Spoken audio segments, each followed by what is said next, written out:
Hey everyone, this is Dr. Hathcock, and today's topic is the 1920s, looking at this era of going from a boom to a bust. If there is one word that I could use to describe the decade of the 1920s, that word would be change. Everything, it seems, was changing in that decade. Looking here at post-World War I changes, but later on we'll look at changes in other ways as well. Changing views for women, African Americans. But change really is the big word for this decade. A lot of people think or have said that this is sort of the birth of modern America, that the America that you and I live in, we kind of have its beginnings taking place here in the 20s with new technologies and things like that. But anyway, after World War One, you have all the guys coming home from the war. You have this process that's known as demobilization. Demobilization is basically the downsizing of the military. The war was over.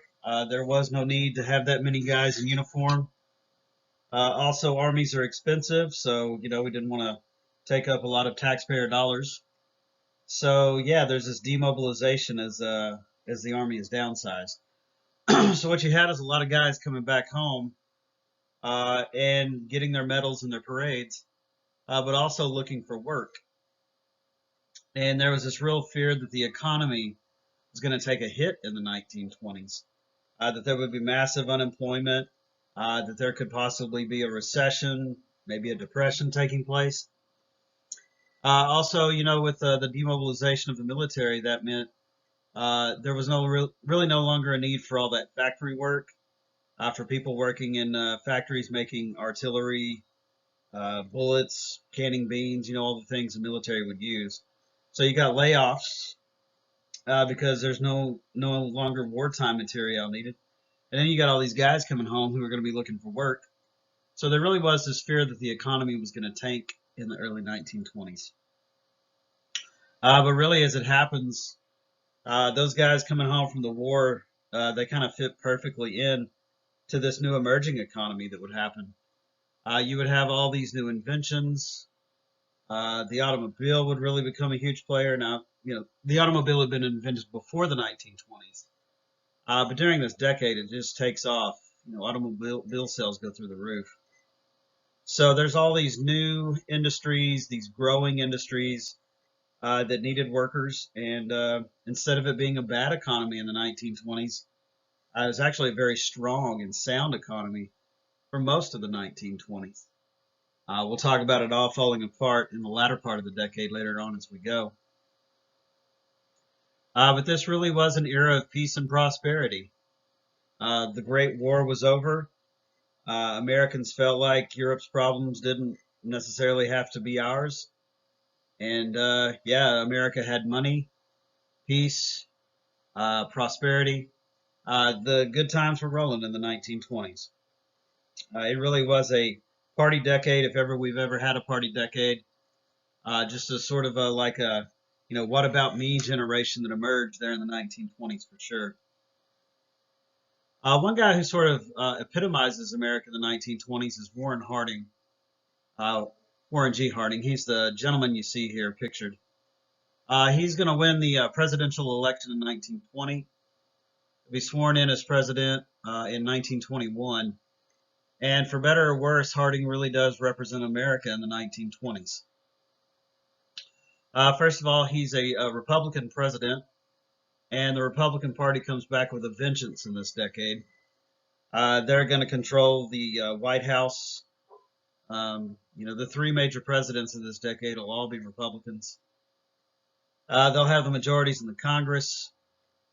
So, America had tried this progressive age, had gone through Roosevelt, Taft, Woodrow Wilson, and now they just kind of wanted to get back to, what historically the country has been, a fairly conservative country. So he represents that, the Republican Party coming back to power.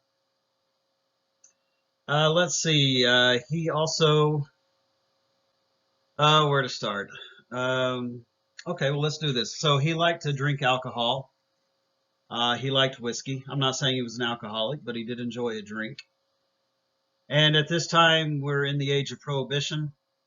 If you'll remember, the 18th Amendment to the Constitution has outlawed all that. But Americans were violating the 18th Amendment. Speakeasies popped up all across the country. There were ways to get your hands on illegal alcohol. And being the president of the United States certainly had its advantages. He would have bootleg deliveries made in the middle of the night to the White House itself. Use like Army trucks, Army carrying vehicles. And, they would have sort of the drapes over the back, so you didn't quite know what was being delivered. But, it was whiskey being delivered to the White House for Harding. So if the President of the United States is violating the 18th Amendment, you can kind of understand why most of the rest of the country is also violating the 18th Amendment as well. So America very much will go against prohibition in the 1920s.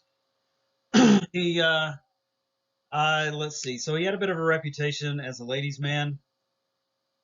He cheated on his wife repeatedly. We're not sure how many times the man cheated on his wife. He had several affairs. In fact, in the 1920 presidential campaign, his mistress at that time was threatening to come forward to the newspapers. She said she was going to tell the world about the affair that she was having with Warren Harding. And basically to keep her from, talking to the press, they sent her on a trip to Asia, like an all expenses paid trip to China, Japan, places like that. But then once the presidential campaign was over with and Harding had won, they basically gave her enough money where she could get back home, but at that point they didn't care anymore. They're like literally having to get his mistress out of the country while he's running for the presidency. Harding's father is known to have said that if his son had been born a woman, that he would have been nothing more than a common prostitute living in the streets. Now that's his father talking, and that's a really cruel thing to say. Warren Harding, I don't know, he liked to party.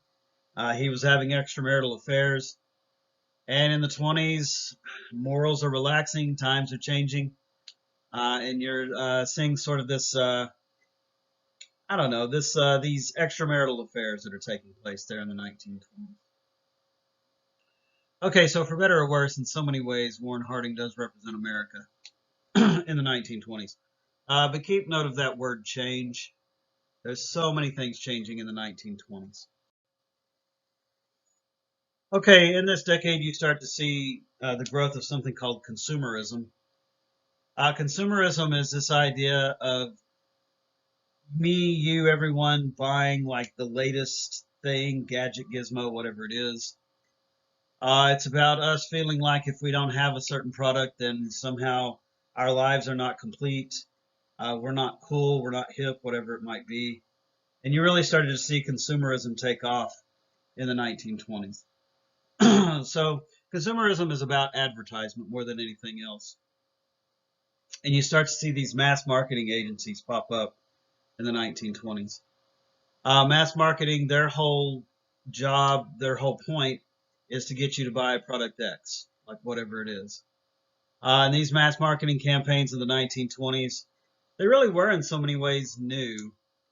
Advertisements in magazines and newspapers, but also they would eventually use radio, put commercials on radio programs in an effort to sell their products.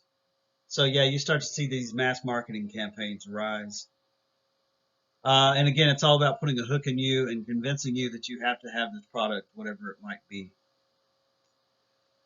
So once they put their hooks in you, once they convinced you that you needed to buy said product, credit was something that was flowing like wine in the 1920s. America's banks were flush with a lot of cash coming out of World War I. The European powers were paying off their loans of money that they had borrowed from the U.S. banks. U.S. banks, for their part, were lending money for just about everything you could buy. Cars, radios, homes, products that you felt like you had to buy because of mass marketing, record players and things like that. Another thing they'll be heavily involved in is lending out money so that people could purchase stock. So they get heavily involved in the stock market game. We'll talk about that, how that had dire consequences later on. But yeah, there was a lot of credit flowing around out there in the 1920s. People could take out a line of credit for just about anything at that time. Let's see, and looking at the impact of automobiles. Well, actually, before I get into the automobiles, I'm sorry. Let me look at these, a couple of these products here.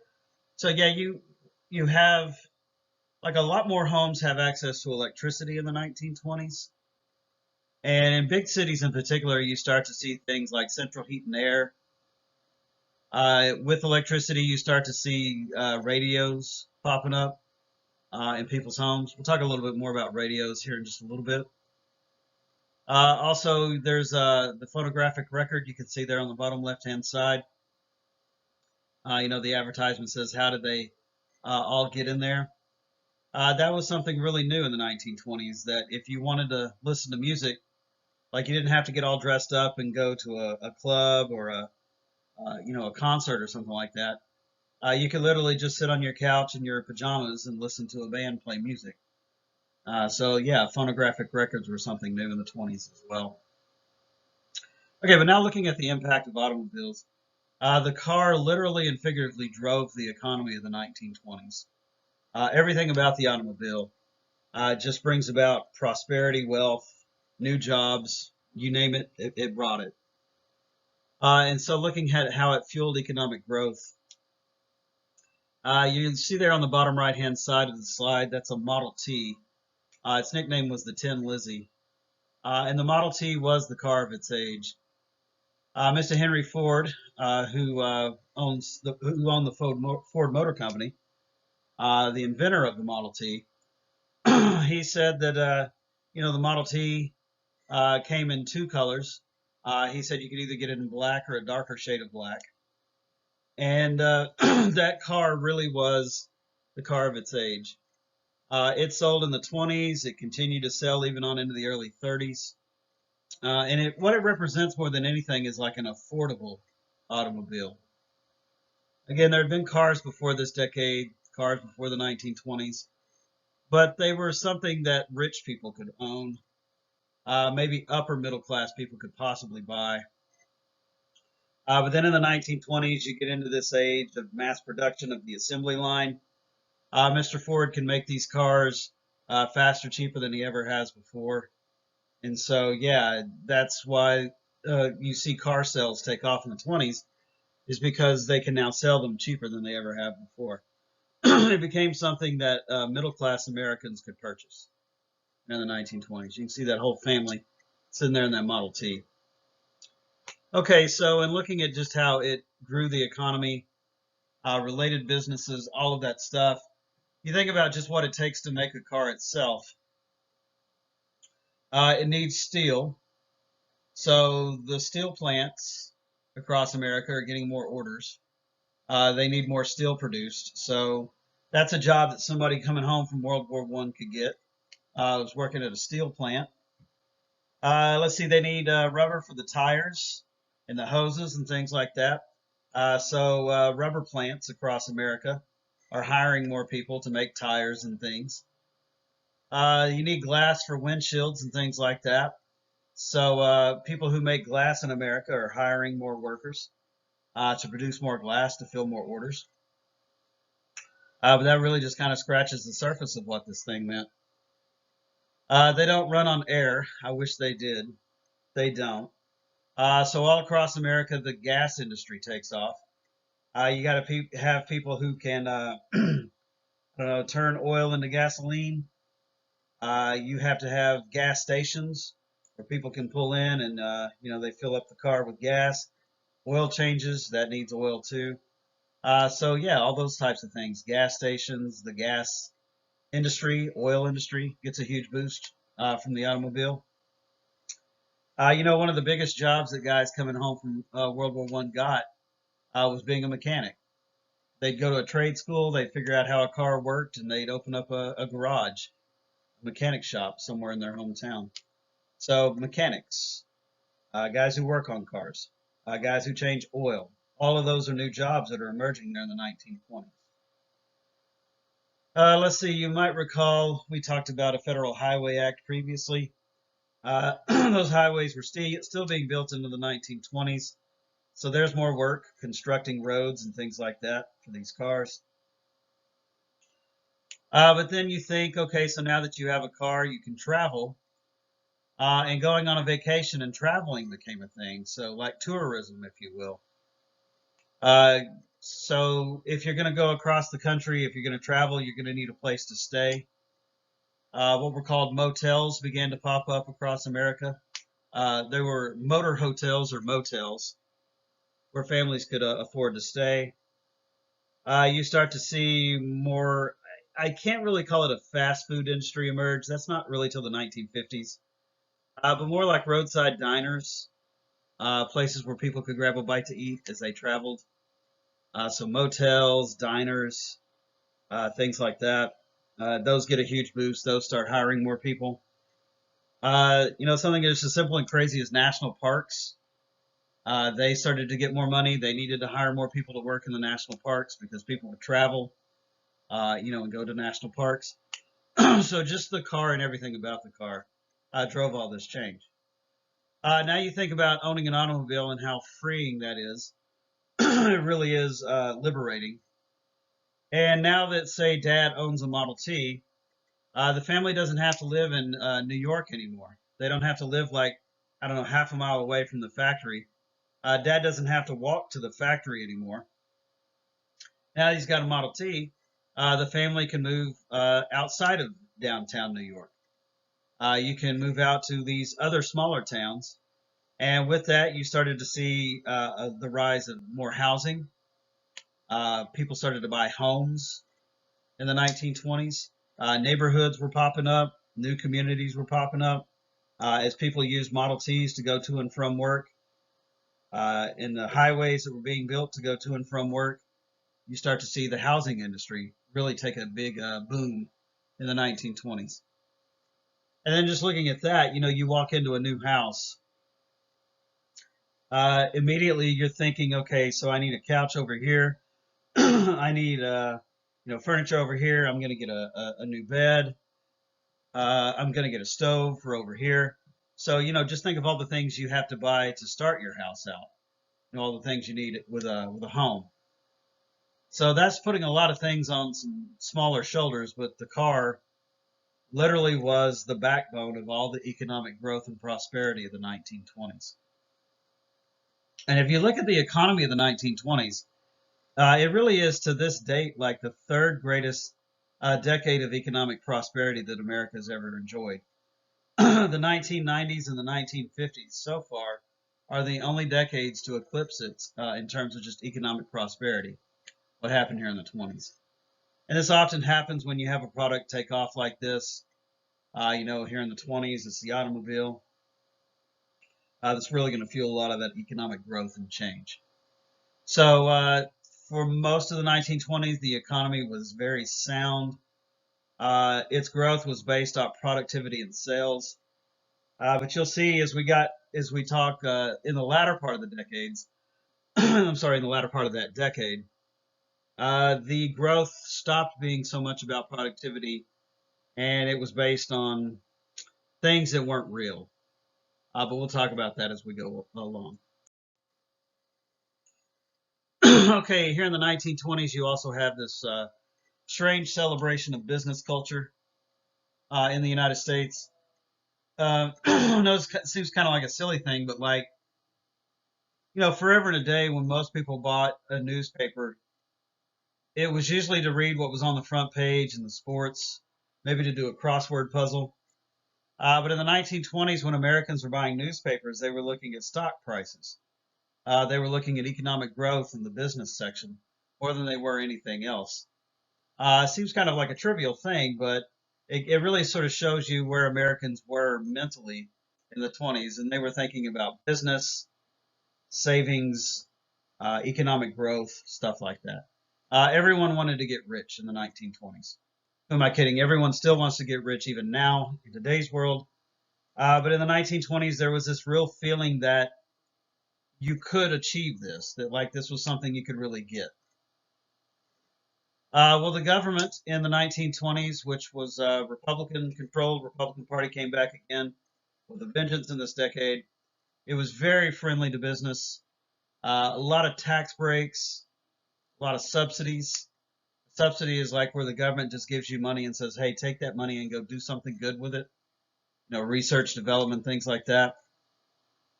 In the 1920s, the government went out of its way to try to help the economy grow and explode.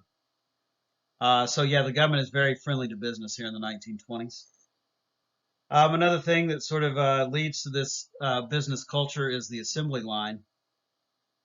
Ford and his Ford Motor Company using the assembly line, they were making cars better, faster, cheaper than they'd ever been made before.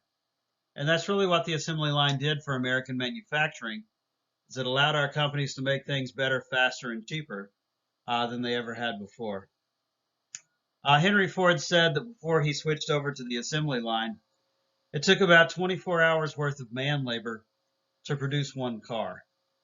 Now, I'm not saying that like one man sat there and in 24 hours later he had built a car. What I'm saying is collectively, it took 24 hours worth of labor costs to create one Model T. But then, Henry Ford said that once they switched over to the assembly line, it took more like about an hour and a half worth of labor costs to produce a Model T. He swore up and down that he could get those costs down to like 20 minutes. I don't know if that was ever proven or not. But on average, it took about 90 minutes worth of labor costs to build a Model T. So in the scenario before the assembly line, Henry Ford had to pay those labor costs, 24 hours. And then those labor costs were built into the cost of the car. So you as a consumer, not only are you buying said automobile, you're also covering the cost of labor and everything else that Mr. Ford had to put into making the car. But now that it only costs him 90 minutes worth of labor, he can drastically reduce the price of the car so that now you are paying for a car and you're paying for 90 minutes worth of labor costs as opposed to 24 hours worth of labor costs. So that's a big part of why the Model T was affordable, why automobiles, period, became more affordable. But it's not just cars, like radios are something that's affordable. The phonographic record is something that's affordable because of the assembly line. With the assembly line, American businesses became the envy and the model of the world. Our companies were turning out products left and right. Productivity was on the rise. Americans were buying things. Again, I go back to credit, mass marketing, the rise of consumerism. So yeah, the products were churning out. They couldn't keep things on the store shelves. They were just flying off as people used credit to buy stuff. So yeah, America was all about business, economic growth, getting the latest and greatest in technology. And that assembly line is a big part of that economic prosperity as well. And just to kind of fast forward that assembly line story, because I'll forget to talk about it if I don't here. American manufacturing in the 20s really was the envy of the world. Then you get into the early 1930s and the Depression hits. The not so great Depression hits America. And we've got this ability to make things better, faster, and cheaper than ever before, but it's really not much good because people aren't buying things. It's a depression. They're down to bread and butter. They're just trying to survive. And buying stuff isn't, a luxury that Americans have. So throughout the 30s, you have this assembly line, but it's not turning out products like it used to. But then you get to December the 7th, 1941. The Japanese attacked Pearl Harbor, and now the country's gearing up for war. And the assembly line, which used to make cars and radios and stuff, those assembly lines are going to start churning out things again, but now they're going to start churning out tanks, aircraft, rifles, machine guns, and basically the things that are going to be needed to win World War II. The country will go on to win World War II. Then you get after World War II is over with, the U.S. economy reemerges stronger, better than it had ever been before. The assembly line continues to churn out consumer products after World War II. And that assembly line is just what made America the industrial power that she emerged and became. Okay, one more little thing to look at here is this strange book, The Man Nobody Knows, by this gentleman you see here, Bruce Barton. Bruce Barton was a self-help guru type guy, a motivational speaker, if you will, and he made decent money. He did okay for himself as a motivational speaker. But then he wrote this book, The Man Nobody Knows, and instantly he was rich, he was famous. The book itself was sort of it had quite a rise. It sold a lot in the 1920s, and it made him a household name in that decade. But anywho, in this book, The Man Nobody Knows, Bruce Barton makes this argument, this case, that Christianity, that Jesus, basically used the concepts of capitalism to spread the Christian faith across the world. Sort of a strange argument. But he said that, Jesus was like the CEO, the 12 disciples were like the corporate board, and so that Jesus used this corporate model for spreading the Christian faith, and going on to sort of take over Europe and eventually the Americas. As strange as that sounds, suddenly everyone in America was buying the book. They were believing the argument. He said, America is so blessed because it's using the corporate model, which is exactly what Jesus used. So it has the blessings of Jesus. And like everyone used a corporate model after that. The Boy Scouts, the Girl Scouts, companies, you name it, everybody was using it. So yeah, it's sort of this height of celebration of business, business sort of taking over the culture of America. That now you've got this sort of a religious component to it, where you've got Jesus as the CEO of a corporate board that was spreading the Christian faith. All right, so just business lingo, business talk. Business culture was taking over America there in the 1920s. You also saw the rise of mass media and entertainment in that decade. A lot of that goes back to the radio, but the movies will play a role as well. Let's start, though, by looking at radio. Radio had actually been invented way before the 1920s. There was an Italian inventor by the name of Marconi who first sort of put out the concept of a radio. But the problem with radio at first, when it was invented, was you really couldn't modulate it. That is to say, you couldn't sort of hone it in to where you could get it onto a certain frequency. Eventually, they would figure out how to create a frequency modulator so that, you turn the dial on a radio and then you put it to like, I don't know, whatever station, 86.5. I don't know. But using a frequency modulator, you go to 86.5 and then you hear music. So once you had that frequency modulator where you could sort of hone in on whatever message it was you were trying to send, that's what gave radio its go.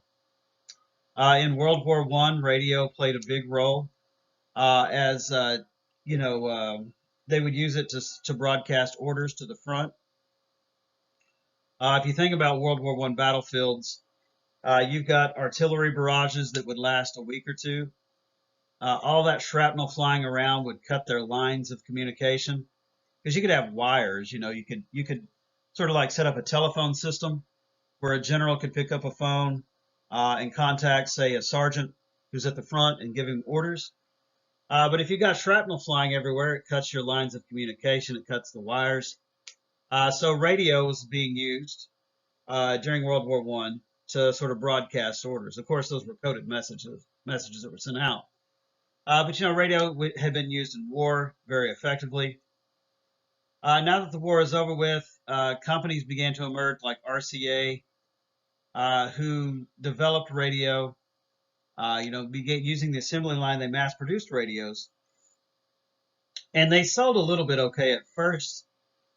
But honestly, at first, radio wasn't that entertaining.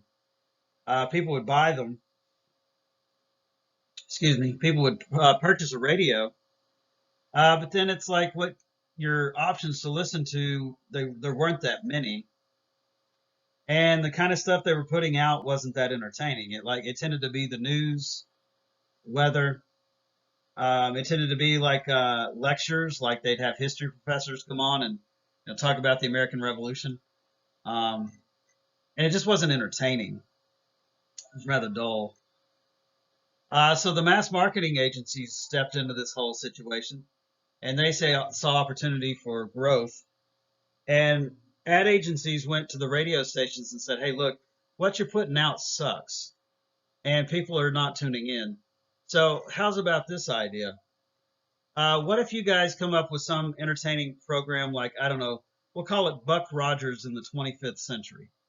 We'll have this hero figure named Buck Rogers who's fighting aliens and stuff and involved in futuristic wars. We'll have lasers, sound effects, and things like that. So, kids will tune in on Saturday mornings to listen to Buck Rogers save the planet. And in the middle of Buck Rogers having a fight with aliens, we're going to stop down for a commercial. And then we're going to let some, I don't know, Kellogg's cereal that's got way too much sugar in it come on for 30 seconds and sell its cereal. The kids will be listening to it. And hey, kiddos, if you buy this Kellogg's cereal, it's got like a Buck Rogers Dakota ring in it or something like that.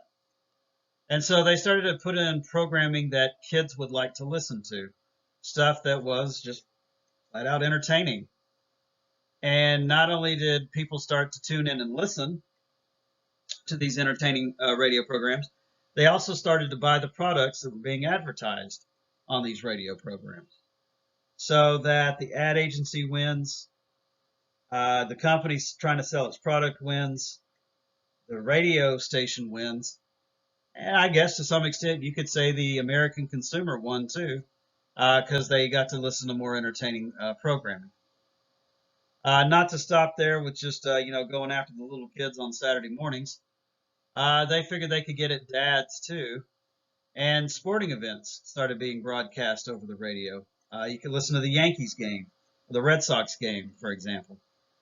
Then in the middle of a pitching change or in between innings, you could sell all manner of tobacco products. You could sell all manner of tools, hardware, things like that. When Prohibition was eventually repealed, beer and baseball have been married ever since, and they would advertise beer after the repeal of Prohibition later on down the road. So that they figured out they would like target an audience. They go after dad with the sporting events, the kids with the cartoonish like things like Buck Rogers. But they didn't stop there. They went after housewives as well. They targeted women who were at home while kids were at school. Dad was at work. It's really silly stuff, but like they would put on these sort of like I don't know, these little love opera type things. Where people are having affairs, falling in love, things like that. And then in the middle of those, they would sell cleaning products, thinking, these are housewives. They're going to be cleaning the home, vacuuming, doing dishes. Again, that's really sexist stuff. But that's where the soap operas get their name, is these sort of like operatic plays where they would be selling cleaning products in the middle of it. So yeah, the radio becomes more entertaining. People start to buy it. They want to be entertained. Just think about it. When you're done with a day's work, you just want to relax and turn your brain off and be entertained. You don't want to be lectured to. You don't want to sit and listen to a professor talk about American history. I might like that, but I don't know that everybody out there would like that. So yeah, it's about just relaxing at the end of a hard day and just being entertained more than anything else. So that's how radio sort of evolved for that time. In the 1920s, the movies began to change. Now, there had been movies before the 1920s. The big, the silent era of films, if you will. But then in 1927, the so-called talkies became a thing, and the movies got sound in the 1927 going forward, and that completely changed the movie industry. Going to a movie back then in the 20s, even on into the 30s and 40s, if I'm being honest, was really like a long all-day affair. Like you'd pay a nickel or whatever it was to go into the movie theater, and they'd have like a C film. Then they would do like advertisements or the world news. Then there'd be like the B film. Take a little break, let you get some concessions, something to eat. And then there was the featured attraction that you would watch. So, like going to the movies back then, I mean, that could be like a 6 hour thing. It really was a commitment on your part if you were going to go sit in a movie theater all day. But a lot of people wouldn't pay for this, or like you had to pay no matter what, but they wouldn't stick around for the C or the B movie. Maybe they just show up in time to watch the main feature or something like that. But yeah, through the movies, you start to see the rise of a lot of celebrities. You start to see celebrity worship begin to emerge. Looking at those celebrities, I'll start with the athletes first. We got Jack Dempsey on the far left. He was the boxer, the prize fighter of his day. Over there, we got Babe Ruth, the guy who saved baseball, the Bambino, if you will. Babe Ruth was one of the more famous men on planet Earth in the 1920s. When he went on a tour of Japan, sort of like bring baseball to the Japanese islands, he was hounded. He couldn't go anywhere without a crowd following him. I just became this really big, famous icon. Then you've got Charlie Chaplin. To look into those two guys there in the middle, Chaplin's in the middle on the left. Chaplin really was the star of his age with his slapstick comedy routines. There he is dressed up in his very famous outfit as the Tramp. Chaplin films are funny. I don't care how old you are. I don't care what time it is, what year it is. Just because it's in black and white, that doesn't mean it automatically sucks. Charlie Chaplin was a genius. His films were funny. He was a great comedic actor of his time. He really resisted that change to sound.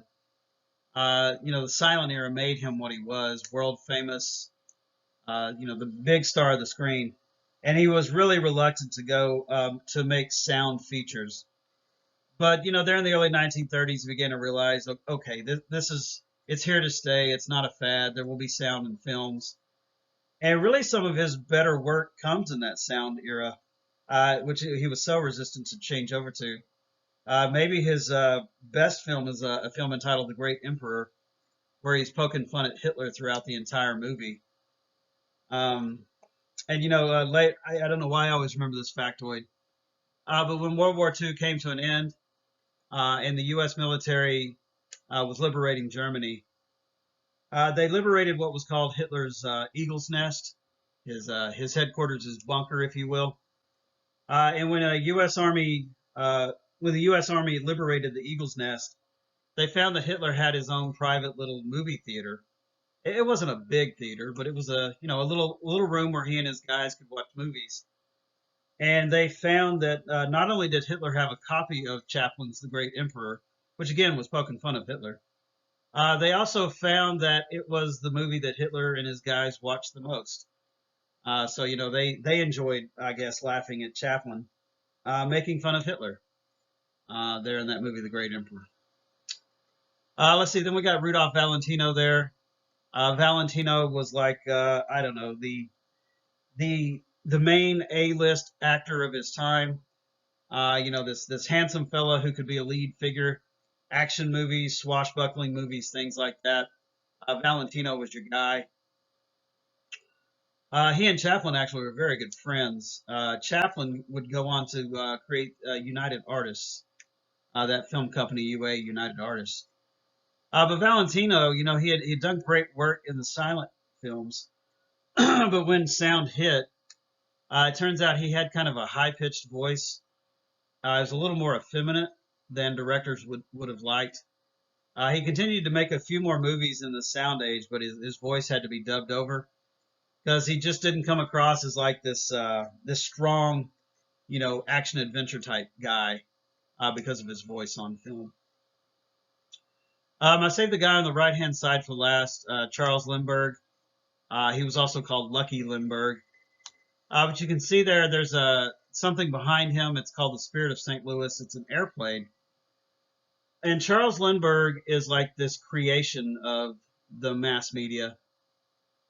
Charles Lindbergh flew that plane that's there behind him across the Atlantic Ocean, and he is the first man to fly solo across the Atlantic.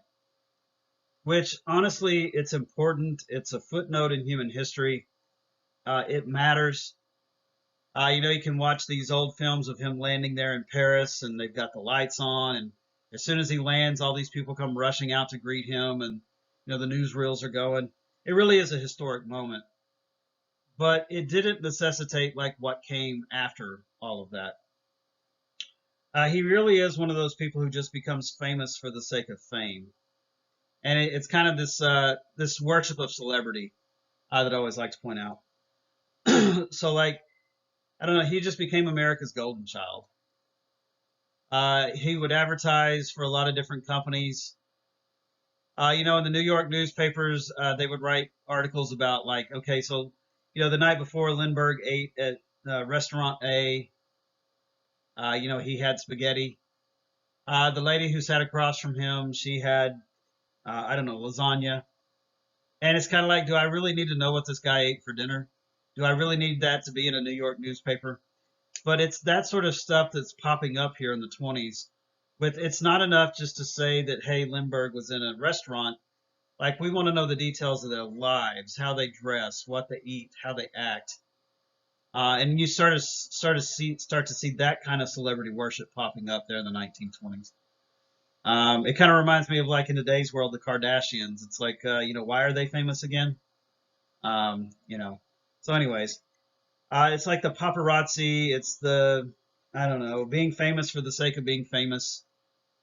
Things like that. One other thing I would add to this celebrity worship, you also started to see like the cosmetic industry take off in the 1920s. Lipsticks, eyeliners, blush, things like that. They would use actresses of that time to sell a lot of these cosmetic products. And the idea was, if you use our product, you'll look like this actress, kind of a thing. All right, so yeah, with the rise of radio, sound, and movies, you start to see a lot of this worship of celebrity culture. Okay, well, this is the decade of Prohibition.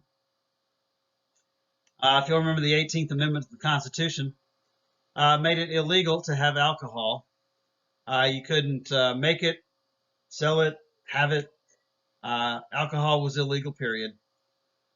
And, the 18th Amendment was put into effect in 1920. And the idea was if there would be no alcohol, there would be no more crime in America, no more sin. You remember they really talked like that back in the 1910s, that if they could just get rid of booze, it would solve all of America's problems. But then what they found in the 1920s was it didn't do any of those things. In fact, if anything, crime was on the rise in the 1920s because of Prohibition. You can see there on the left, you've got guys taking out the taps in a bar on the far left. They're kind of in the middle left. You've got guys opening up a keg and pouring it down into the sewer system of a city. Let's see. Then you've got Mr. Al Capone, the original Scarface. Capone was a low-level player in the New York Mafia. Then he moved out to Chicago and set up his own crime syndicate. And before you know it, Al Capone is like the guy in charge of the city of Chicago. Capone got so big and powerful because he was the guy who could get bootleg whiskey out of Canada into the nightclubs of Chicago. And I mean, that led to wealth, power. Uh, Capone had judges on his payroll. He had policemen on his payroll. There have always been whisperings that the mayor of Chicago was on his payroll. That's never proven. But you can go back and look at, at the time, the mayor of Chicago had nice things to say about Al Capone. But really what Al Capone was a psychopath. I wouldn't put Capone in charge of a Dairy Queen, much less a crime syndicate in Chicago. And like as these bootleggers would fight for control of cities, control of their areas, you see there on the far right hand side, those are bodies. That's something called the St. Valentine's Day Massacre that happened in Chicago. This is how Capone took care of rival businesses. It's not about trying to sell the best product, it's about murdering people in broad daylight. and you then come in and take over that section of Chicago, selling your whiskey. When that St. Valentine's Day massacre happened, it really was in broad daylight. A car came charging around a corner. A guy had a Tommy gun, just let that thing go off. Shot all these men who were standing there near a wall. They belonged to a rival mafia outfit, mob outfit. Witnesses saw the shooter. Witnesses saw the car. They would testify to the police. This was the license plate. This is what the guy looked like. And the guys who did that shooting, they never were prosecuted. They never went to jail. Because again, Capone had people on his payroll. So they never were prosecuted for what they did. So this is what bootlegging led to. It led to a rise in organized crime. It led to more money for people like Al Capone. So by let's say 1926, 1927, most Americans were thinking, hey, maybe we should go back to making alcohol legal again. It's crazy what's happening to our cities. Our major cities like Chicago are basically just turning into these crime waves. So yeah, maybe we should repeal prohibition and go back to the way it used to be. So there were a lot of unintended consequences with prohibition in the 18th Amendment to the Constitution. Okay, there were also changing views for women in the 1920s. And really, the reason for that change is the 19th Amendment to the U.S. Constitution. The 19th Amendment to the Constitution was liberating in so many ways. Women really truly began to feel like they were the equals of men in the eyes of the law, in the eyes of the U.S. government, and in the eyes of society as well. So the 19th Amendment is really what brought about all this change for women there in that decade of the 1920s. Let's see, I guess to start this, we'd look at Margaret Sanger. She's the lady you see here on the bottom right-hand side. Margaret Sanger has always been a controversial character. But essentially what Margaret Sanger talked about and wrote about was women having control over their own bodies. What Margaret Sanger argued was women should educate themselves on birth control, on reproduction. And I know this might sound crazy to you to say this, but like in the 1920s, sex education wasn't really being taught. For a lot of women, like, I don't know, teenagers going into their early 20s, they honestly just didn't fully understand how reproduction worked. So, yeah, she's going to go on to found an organization that eventually becomes called Planned Parenthood. And she's going to be about educating women on, how reproduction works and talking to women about controlling their fate, controlling their bodies. Planned Parenthood was big on contraceptives, condoms and things like that, birth control, various ideas for birth control. She wrote books like the one you see there, What Every Mother Should Know, which would be banned in many states. Again, she was always a controversial figure wherever she went, wherever she spoke. But her central theme, her real message more than anything was, she talked to women about, instead of having like 12 kids, why not just have 2 or 3? Then you can love those 2 or 3 more. If you have 12 kids, you're just taking care of babies. Really, all you are is a machine producing babies, and you don't have any time really to take care of them the way they should be taken care of. You really don't have a life for yourself. Also, she said, if you're having 12 kids, you're going to be constantly being poverty. You're going to be constantly trying to feed them and clothe them and take care of them. So her basic argument was, hey, have 2 or 3 kids and enjoy that life, rather than having 12 and just, you're constantly having to take care of kids. But she was controversial then. She's controversial now. Her message is still, I guess, a controversial message even today. So that's what she was about, was empowering women to understand how their bodies work and in so many ways to take control over their lives. I should also say, though, she got really wrapped up in this thing called eugenics. That's EUGENICS, the eugenics movements of the 1920s. This is really some kind of sick pseudoscience that was being foisted upon society at that time. But eugenics was basically this argument for sterilization of people, of certain groups. And it was really some soberingly tragic things that were being said.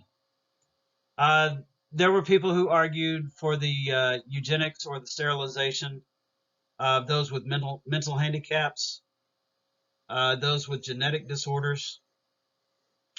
Eventually, the eugenics crowd would get wrapped up into the idea of sterilizing Native Americans, of sterilizing African Americans.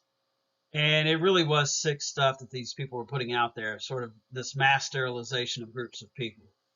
The idea was to quote, clean up the gene pool in the United States. Well, eventually, Americans did turn their backs on eugenics and the eugenics concepts. But, Margaret Sanger did get wrapped up in that stuff. She did come to believe that eugenics was something that could happen, that maybe should happen. You can read for yourself some of the very racist and derogatory things that she had to say, about groups of people. But, all that eugenics stuff, like all the literature that was produced, the doctors who argued for it, America really did turn its back on those ideas and those concepts. But then in the early 1930s over in Germany, a group calling itself the National Socialists or the Nazis, headed up by Hitler, came to power over there. And Hitler and the Nazis were all about eugenics. Like, they wanted to do that stuff. They bought all the literature that had been produced. They actually paid American doctors and scientists. They paid for them to fly to Germany and to talk to people about what eugenics was, how it could clean up the gene pool and things like that. And tragically, a lot of that eugenics nonsense, that just disgusting stuff, was carried out during the Holocaust. And it was done on a lot of people who were gypsies, Jews, Slavic people, people who just the Nazis deemed to be quote subhuman, who they were murdering and sterilizing during the Holocaust. So yeah, I don't know. You do kind of have to bring that up when you're talking about Margaret Sanger and what she was arguing for. But again, to go back to women's suffrage, that actually should have been the first point. Sorry. But the 19th Amendment to the Constitution is what's bringing about the sense of equality, liberation, things like that. That starts to play out in several ways, not the least of which is marriage. Marriage in the 1920s was beginning to be seen as more of an equal thing. Women started to have more say in their marriage. They even started to have more say in who they married. Imagine that. Marriage before the 1920s, especially like in the South and rural America. Yeah, but it's true in northern areas too. Marriage was really more about protection. It was about safety, being taken care of more than anything else. A lot of times, marriage was, parents have a boy, another group of parents have a girl. Hey, wouldn't it be great if our kids got together? And really, it was more like parents were making decisions rather than the couple involved. But a lot of that started to change in the 1920s. And rather than sort of marrying for comfort and security, a lot of women began to marry for love and, for spending their lives with someone they wanted to be with. So marriage itself began to change in the 20s as well. Let's see, another change for women in the 1920s was these flapper girls. You can see an artist rendering of a flapper girl there on the bottom left-hand side. These were the rebellious young women of the 1920s who drove their mothers crazy with how they dressed and acted and what they did. They wore their skirts shorter than women had ever worn them before, a little bit more revealing of a shirt, the bobbed hair look, if you will. And what these young women of the 1920s were celebrating was women's suffrage, the right to vote, and the times that were changing at that point. This definitely was not their mother's America that they were living in. These flapper girls would dance the night away with boys and speakeasies. They would drink whiskey. They'd smoke cigarettes. They stay out to all hours of the night. And yeah, they just sort of were celebrating their youth, the fact that times were changing. Premarital sex and extramarital sex, if I'm being honest, was on the rise in the 1920s. People just stopped saving themselves for marriage as much there in the 1920s. You have this sort of a relaxing of moral standards, and the feeling was more like, finding love, finding someone you wanted to be with, and not necessarily saving yourself for marriage. With that, you also see a real spike in the country in like unwed teen pregnancies, young teenage girls giving birth to children. They're not married. They're probably way too young to be having kids. But that sort of stuff is on the rise in the 1920s as young teen girls started to give birth. Like sort of more than it ever happened before. I mean, let's be honest. It's something's always happened, but it's happening a lot more in the 1920s. Also, just to stick with that subject of sex, there's these sort of older couples who may be married in the 1900s, like 1900s, like say got married in 1901, and like their marriage was one of convenience, it was one of protection, and they're seeing these young ladies of the 1920s and these young men of the 1920s who are getting married for love, and they're like, well, you know what, I don't want to be trapped in this loveless marriage that I'm in that was just for protection. They're looking for someone else. They're looking for true love. So you have these extramarital affairs. People are getting divorced. They're trying to find their true love. So yeah, there are changes like that in the 20s as well. Now, when I talk about a lot of this change, I'm looking at this last point here of urban versus rural. Rural, R-U-R-A-L, being like the countryside. I don't know, the sticks. The backcountry of America. There's a real fight between the big cities of America and the countryside, urban versus rural. In urban America, women could dress like that.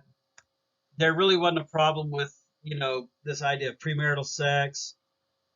Margaret Sanger's concepts and ideas, people would listen to them. But when you went out to the countryside, when you went out to rural America, man, they just weren't having it. Young women did not dress like that. You didn't talk about or have premarital sex. Margaret Sanger was the devil personified in rural America.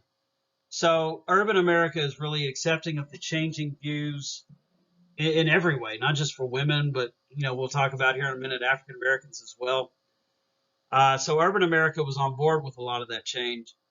Rural America, nah, they want to stick to the past. They want to stick to the Bible.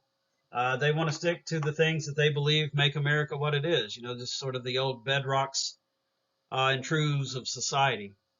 So there is that real fight between urban and rural America for what's happening with the country in the 1920s. Within all that change and within that fight, you started to see, sadly, the return of the Ku Klux Klan in the United States. If I'm being honest with you, the Klan really started to make its comeback in the late 1910s. But sadly, it's this force to be reckoned with in the 1920s. This version of the Klan was racist. It was also sexist. I think it hated everyone who was not a white Anglo-Saxon Protestant. So you have that sort of that prejudice there.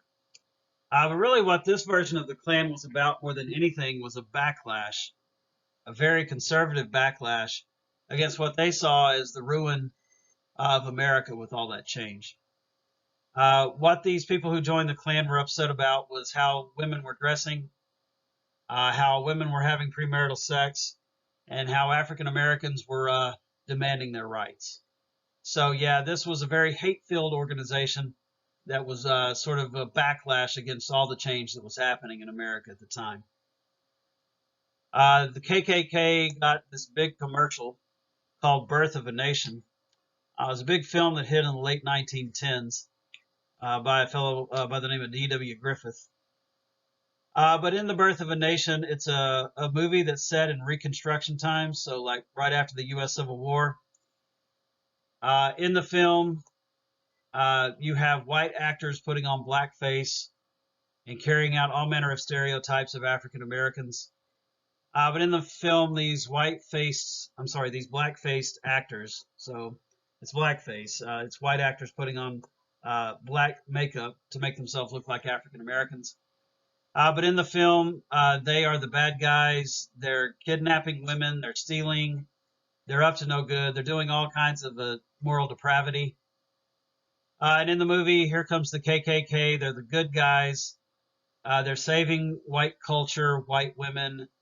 They're standing up to,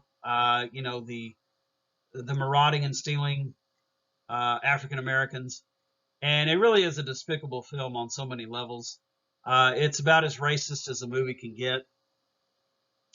And when that film first came out, uh, Woodrow Wilson, President of the United States at the time, got an advanced screening of the film.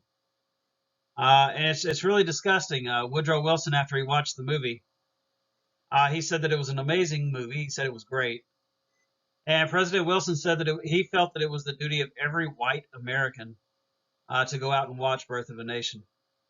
And I think they took their president's message to heart because this thing was sold out for a while. It was a blockbuster of its time. And tragically, this movie led to a lot of people joining the KKK. A lot of these people would later regret that. Later on, they would sort of have to answer some tough questions about why were you in the KKK. But in the 1920s, they did it because they were upset that their daughters were dressing a certain way. They were upset that society was so relaxed, morally speaking, with regards to sex and things like that. So it really was a conservative backlash against what they saw as the moral deprivation of American society at the time. They were also big into a concept called nativism. Now, I should say this. Uh, you could be a nativist without being a member of the KKK, but honestly, every member of the KKK was a nativist. Nativist or nativism is this idea of closing down all immigration to the United States. Their argument was the country has enough immigrants as is. We don't need people coming in from the rest of the world to our country. So, yeah, concepts like America First, which honestly, that's, I've been using pictures. I've used a picture like that before in the past. I'm not. Anyway, let me stick to the past. Okay. So, yeah, nativists argued that we should shut down the borders, that we should not let anyone else come into the United States. Again, this version of the KKK, they hated everyone that wasn't a white Anglo-Saxon Protestant. One group in particular that really sort of got their ire, their anger, aside from African Americans, was Italians. They really did not want Italians immigrating into the United States. They would call it Southern European immigration, but really what they were talking about was Italians immigrating into the United States. The Klan really felt like Italians, when they arrived in the United States, they got involved in organized crime and the mob. They became murderers and thieves and things like that. So they were really hell-bent on shutting down immigration, period. But specifically, they were targeting Southern European immigration into the United States. Also, there were women's auxiliaries of the KKK. Women could be a part of the Klan here in the 1920s. And they did really weird stuff. Like, I don't know, like if there was a couple, like a young man and a young woman, I don't know, together in a car on some lookout point, just kind of hanging out, these groups would sort of walk to areas that were known as hangout spots, as makeout spots, if you will. And like the guys would open up the male members of the KKK would open up the guy's driver's side door and drag him out and start beating him up.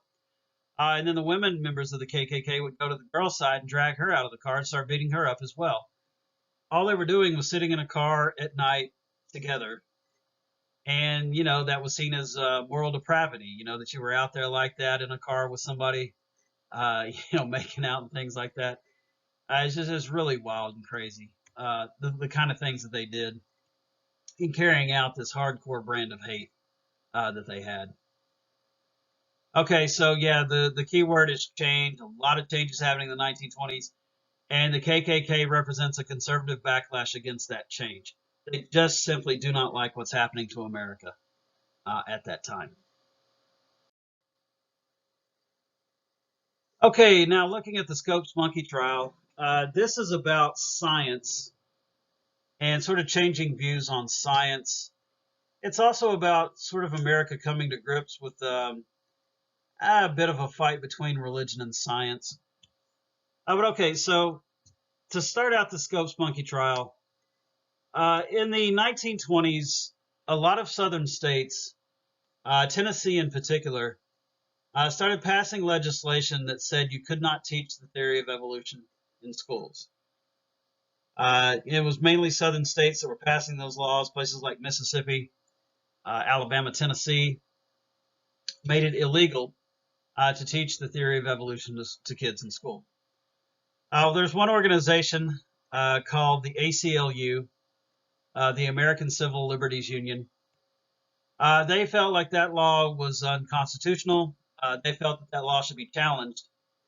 And the ACLU made it very clear that if there were any teacher in any of those states where the theory of evolution had been deemed illegal that would be willing to teach it, the ACLU would provide them with legal counsel if they were going to be fired.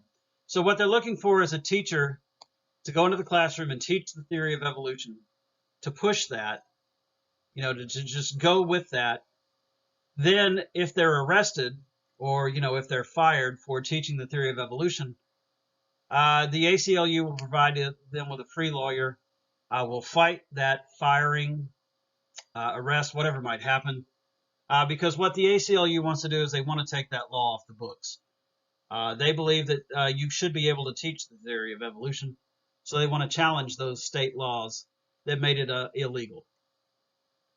Well, wouldn't you know it, in the little town of Dayton, Tennessee, there's a science teacher by the name of John Scopes who's willing to take that task on. John Scopes goes into his high school classroom one day, teaches the theory of evolution to those kids, gets fired for teaching the theory of evolution. And when the school board fired Mr. Scopes, they said they fired him because he did not clear his material with the school board first. So that, and this will matter in the court case to come.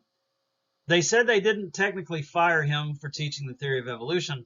What they fired him for was not clearing the material through the school board first.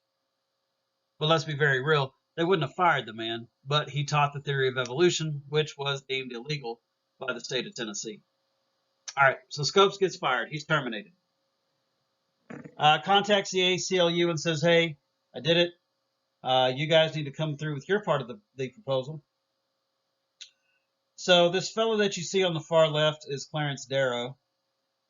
He was a high-level attorney for his age. This guy had represented labor unions in many cases before. He really was a very powerful lawyer for his time. And so Clarence Darrow will be hired by the ACLU to provide legal counsel for Mr. Scopes, who's been terminated from teaching there in Tennessee. Let me put it this way. Mr. Scopes is getting maybe the best lawyer in America for free here in this trial to come. Okay, well, the school board, for its part, is going to get some help. This fellow you see here on the far right-hand side is Mr. William Jennings Bryan. He just simply will not go away. He keeps popping up, it seems, every week. Bryan, who had previously run for president 3 times, previously served as Secretary of State for Woodrow Wilson, now finds himself out of politics. He's retired, if you will. But William Jennings Bryan was a evangelical Christian. He really did believe that the theory of evolution went against the Bible and it should not be taught to school children. So Bryan will offer his services for free to the school board in the case to come. Now, honestly, at first, this was just going to be a case in Tennessee that might draw some attention. But the minute that William Jennings Bryan got involved in it, it sort of took on a national scope and scale. And like this became the trial of the 1920s in so many ways. It goes on to be called the Scopes monkey trial because Scopes' his last name. And then, in the theory of evolution, it's this idea that man has descended from ape primates. So yeah, that's why it's called the Scopes monkey trial. Okay, well, the trial itself in poor little Dayton, Tennessee itself turned into a media circus.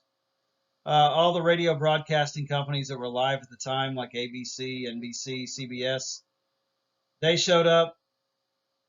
The hotels were packed. There wasn't any places to stay.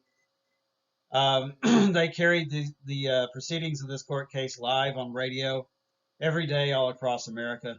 So it really did turn into a circus scene in so many ways. But for people who were alive at the time, they swear that Clarence Darrow was magnificent in this case. He argued that Scopes had been wrongfully terminated for teaching the theory of evolution. Uh, those who were there swear that Darrow won this case, that it wasn't even close. There were times where Bryan just, he was at a loss for words. At one point, Bryan just stopped talking because he was so scared that Darrow would use what he said against him in the court case. And so, like, if you'd have seen it with your own eyes, if you'd have been there and seen it, heck, even people who were listening to it on the radio, it's pretty clear that Darrow was amazing in this case, and Bryan, well, let's just say Bryan was retired for a good reason. He didn't do a very good job in this case. But last I checked, it is a jury that decides the fate of a case, and the jury will hand down a verdict that says that John Scopes was right to be terminated, that the school board had every right to terminate him because he didn't clear the material with the school board first. So it's a win for Bryan. It's a win for those who oppose the theory of evolution. But again, I promise you, people who saw it with their own eyes would swear that Darrow won this case and that it wasn't even close. By the way, just to throw this out there because I'll forget if I don't. Sadly, this was Bryan's last hurrah. Like 2 weeks after this case was over with, he died. He passed away. So he's for real. He's done. He's not popping up in our lectures anymore. Bryan really is gone at that point. But if you lived in the cities, if you were in urban America, you believe that Darrow was correct. You believe that the theory of evolution could be taught in schools. If you lived in rural or countryside America, you disagreed. You felt like the theory of evolution went against the Bible. It went against the creation story. So, Americans and what's happening in this trial really is America having to come to grips with the role that science plays in our lives and that religion plays in our lives. Science will take the country to the highest of highs. I mean, through science, you put a man on the moon. Through science, you invent the atomic bomb that ends World War II. But still, you do have the atomic bomb at that point, and right? So that's something that can lead to mass destruction of the human race. So science can take you to the highest of highs. It can. It can do great things, but it also can do some pretty nasty things along the way as well. And as far as religion, we are each of us entitled to our own religious views. We each of us have to figure out what we think is going to happen in the next life. So I don't know. I feel like science and religion can coexist. They can sort of be mutually exclusive of each other. But anyway, what this trial really represents is that science is taking a bigger role in our lives. And it's a question of to what extent does science overtake religion or religion overtake science in our everyday lives? Okay, well, I'm going to end it there as we're getting close to the 1 hour 20 mark. So I'll stop here and I'll see you guys later. Bye.